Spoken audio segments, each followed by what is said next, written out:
Ladies and gentlemen, welcome to the Rifter number 8.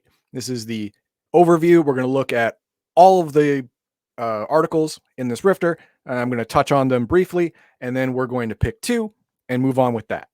And remember, this is the Halloween issue. So right there, Halloween. So this is all spooky Halloween stuff. So exactly, expect a lot of were things, vampire things, dead things, all that stuff. Expect that here.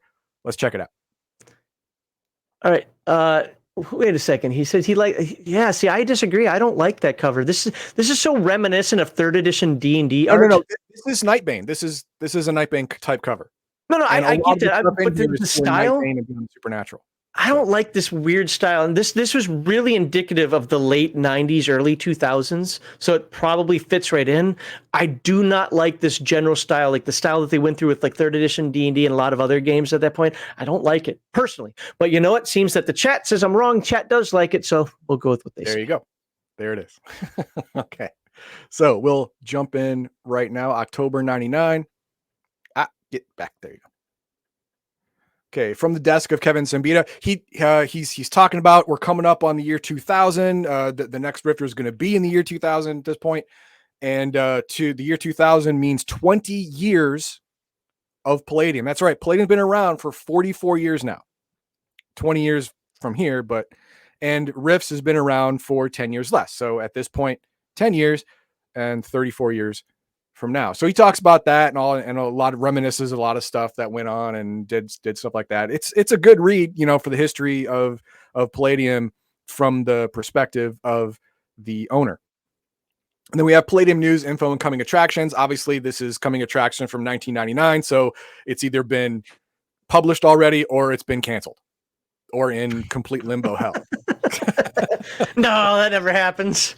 Yeah, and then we have the Xmas surprise package. This one it teases a special surprise for some people.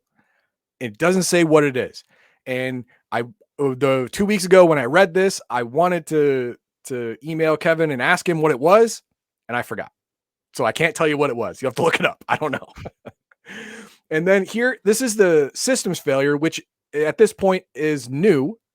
And this is the first printed adventure in a book outside the main book for systems failure. And if you don't know systems failure, it is year 2000. The Y2K bug was real, and it was, guess what? Real bugs, right? From real bugs from the dimension or space more or whatever. Scare than the game is real bugs, but in the real world, it's more of a scare than anything else. It was more of it sucked, but. So it's a printed adventure where you go into this town that is dealing with NORAD, or what's left of NORAD at this point, and you have to help manage the diplomacy between these two factions, and you can come out ahead, you can come up behind depending on the choices you make. It's an adventure. I don't want to ruin it because it's an adventure. If I talk too much about it, it's going to be ruined.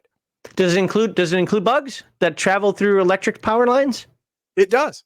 Then it's systems failure. All right. Yum. There it is. and then we have Knights of the Dinner Table, yet another comic about the game master and players of a fantasy role-playing game that are taken to extreme actions. Like if you I have played with a power gamer before. Well, you got one power gamer here that is a super power gamer. I played with one guy who was just a stupid murder hobo most of the time. Well, this comic has a player that is a stupid murder hobo all of the time, stuff like that. An insta-kill game master. Well, sometimes a game master is an insta-kill game master, stuff like that. So it's comedy because it's taking real people to extremes. Then we have is there a publication out there that you're aware of that puts all of the Knights of the Dinner Table into one? There is a Knights of the Dinner Table compilation comic where you get like 1 through 20, 21 through 40, stuff like that. I have one or two of them. So yes, you can get those. You can get those from TTRPG in PDF format. Okay. Palladium Fantasy Mysteries: The Deep Forest. This, like I said, it says based in Palladium Fantasy, and Deep Forest means like, hey, this is forest that no one that you know of has explored before. these are the kind of things you're going to find in a deep forest.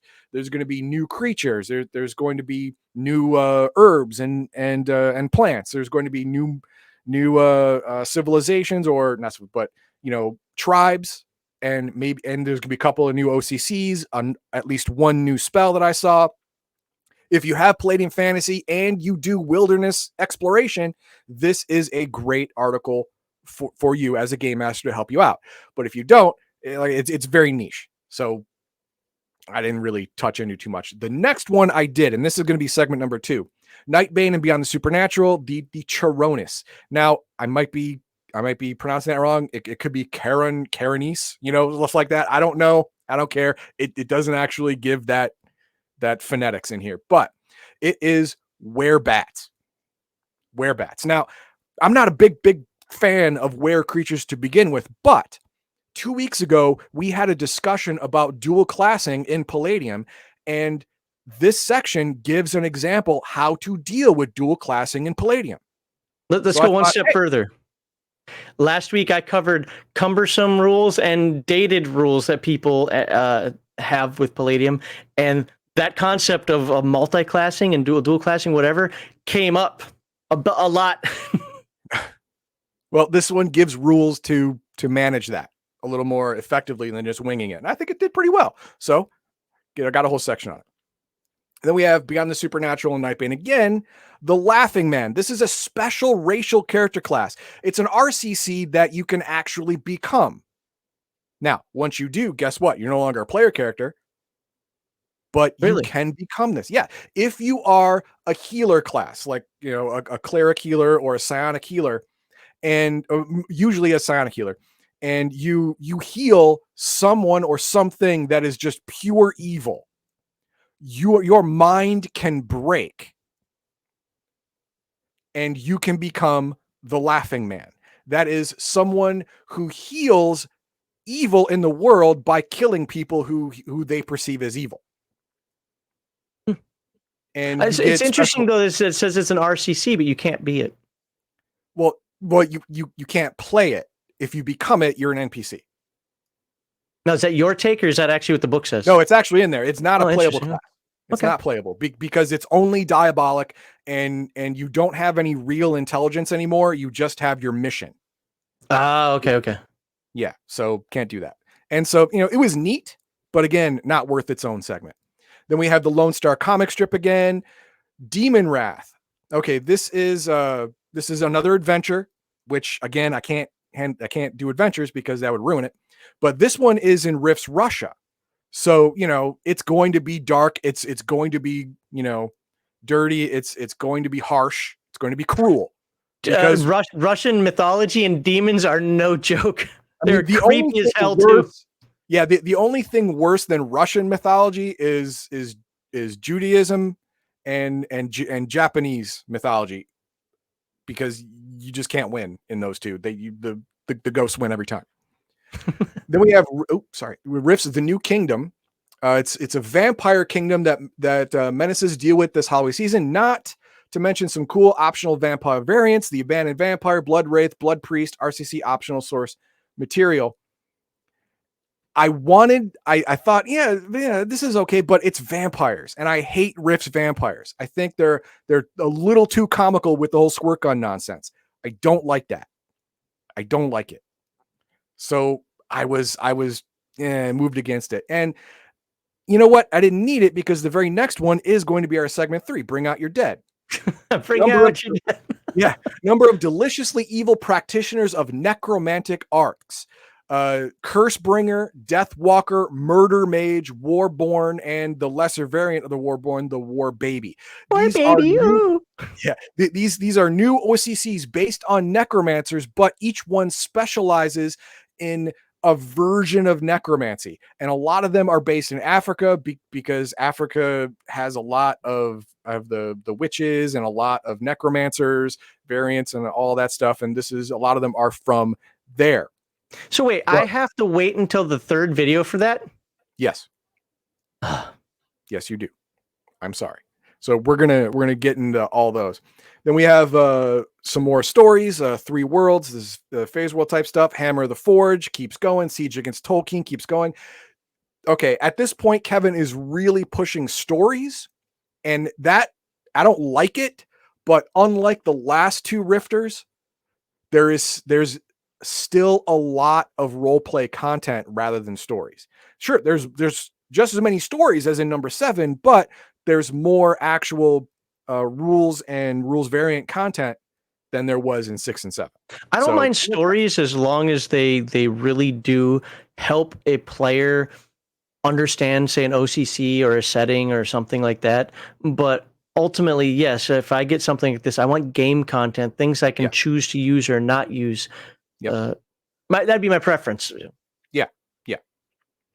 So that is what is in this book. And in segment 2, we are going to go for the Caronis, the Chironis. Can't pronounce it, but we're going to talk about werebats. And it's going to be weird.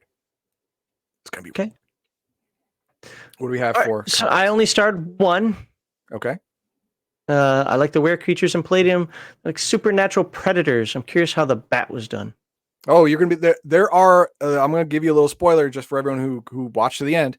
There's 5 different tribes or nations of werebats, and all of them have basic werebat stuff. 4 of them have special abilities on top of your basic werebat stuff. That's why they're in a different tribe. They're slightly different evolutionary path.